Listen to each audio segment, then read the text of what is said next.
مجھے ماں اچھی نہیں لگتی۔ آپ بھی سوچ رہے ہوں گے کہ یہ کیا بات کہہ دی، کس کو ماں اچھی نہیں لگتی۔ بسم اللہ الرحمن الرحیم۔ السلام علیکم دوستو، آئیے میں آپ کو بتاتی ہوں کہ مجھے اماں کیوں اچھی نہیں لگتی تھی۔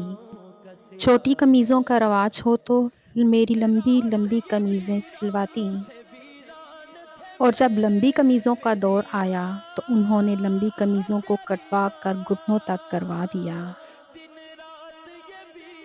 اچھے اچھے کپڑوں کا ستیہ ناش کر دیتی تھیں۔ کسی فنکشن میں جانا ہو تو لاکھ منتیں کر لو، کبھی لپسٹک تک لگانے نہیں دی۔ کہتی تھیں جب دلہن بنو گی تو روپ نہیں آئے گا۔ اسکول سے نکل کر کالج آئی تو کس کر حجاب اڑا دی۔ کالج میں لڑکیاں بال کھولے اتنی پیاری لگتی، اور ایک میں ابھی سے بوڑھی لگنے لگی تھی۔ اماں کس کس کر میری 2 چٹیاں بناتی تھیں۔ بارہا کہا، اماں ایک چٹیا بنانے دیں، 2 کا رواج نہیں ہے، اور سکارف کے اندر 2 چٹیوں سے میرا چہرہ اچھا نہیں لگتا۔ لیکن اماں کہاں ماننے والی تھیں۔ کالج سے بہت اچھے نمبروں سے پاس ہو کر یونیورسٹی پہنچی۔ سوچا اب میں بڑی ہو گئی ہوں، یہاں کچھ من مانی کروں گی۔ لیکن اماں نے یہاں بھی میری جان نہیں بخشی، حد ہی کر دیتی تھیں۔ رات کو میرے سر میں تیل کی پوری بوتل انڈیل دیتیں، کہتی کہ پڑھائی کی محنت سے بال جھڑ نہ جائیں۔ مجھے ان سے چڑ ہونے لگی تھی۔ مجھے اماں بالکل اچھی نہیں لگتی تھی۔ یونیورسٹی میں اتنے اچھے اچھے لڑکے نظر آتے تھے، بہت سے لڑکے اور لڑکیوں کی جوڑیاں بھی بنی ہوئی تھیں، مگر میری طرف مجال ہے کوئی متوجہ ہو جائے، کیونکہ میرے سر سے کڑوے تیل کی بھبک آتی تھی۔ نہ جانے اس ایک لڑکے میں کیا خاص بات تھی کہ اس کے ارد گرد لڑکیوں کا جم غفیر رہتا تھا۔ میری بھی یہ خواہش ہونے لگی کہ میں اس کی دوست بن جاؤں، مگر وہ میری طرف دیکھتا بھی نہیں تھا۔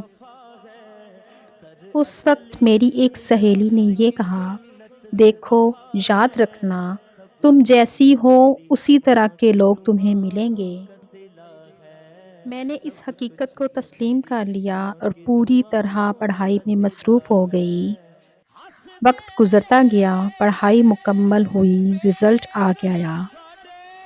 یونیورسٹی میں میرے علاوہ ایک اور لڑکے نے ٹاپ کیا تھا، جسے آج سے پہلے میں نے کبھی نہیں دیکھا تھا۔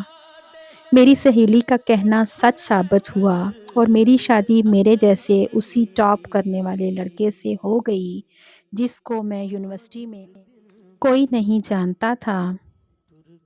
اب ہم دونوں کی ایک پیاری سی بیٹی ہے۔ میری جو خواہشات میرے دل میں رہ گئی تھی، میں ان کو اپنی بیٹی کو سجا سنوار کر پورا کر رہی تھی۔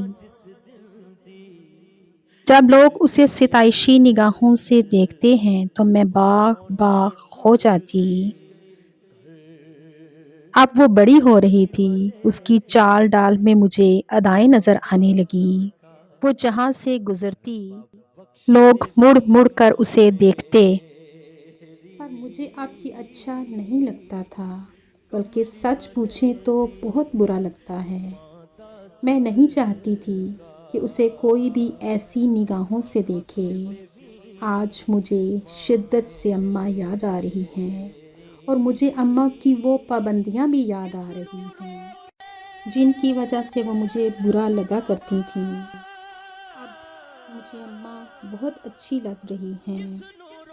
میں نے اپنی بیٹی کو اپنے پاس بلایا ہے، اسے زندگی کا یہی راز سمجھانے کے لیے کہ بعض معاملات میں ماؤں کی طرف سے پابندیاں بچیوں کے وقار اور عزت میں اضافہ کرتی ہیں اور انہیں سرخرو کرتی ہیں۔ اللہ تعالیٰ میری ماں کو جنت الفردوس میں اعلیٰ مقام عطا فرمائے، آمین۔ لیکن ان کی پابندیوں نے میری زندگی سنوار دی، اور مجھے اپنی بیٹی پہ یہی پابندیاں لگانی ہیں۔ اس لیے نہیں کہ میں اس کی دشمن ہوں، بلکہ اس لیے کہ آج کے اس فتنوں کے دور میں اسے ان پابندیوں کی زیادہ ضرورت ہے۔ اللہ تعالیٰ سے دعا ہے کہ جن کے والدین حیات ہیں ان کو صحت و تندرستی کے ساتھ لمبی زندگی عطا فرمائے، اور جن کے والدین وفات پا چکے ہیں ان کو اپنے والدین کے لیے صدقہ جاریہ بننے کی توفیق عطا فرمائے۔ دعاؤں میں یاد رکھیے گا۔ آپ سب کی سماعتوں کا بہت بہت شکریہ۔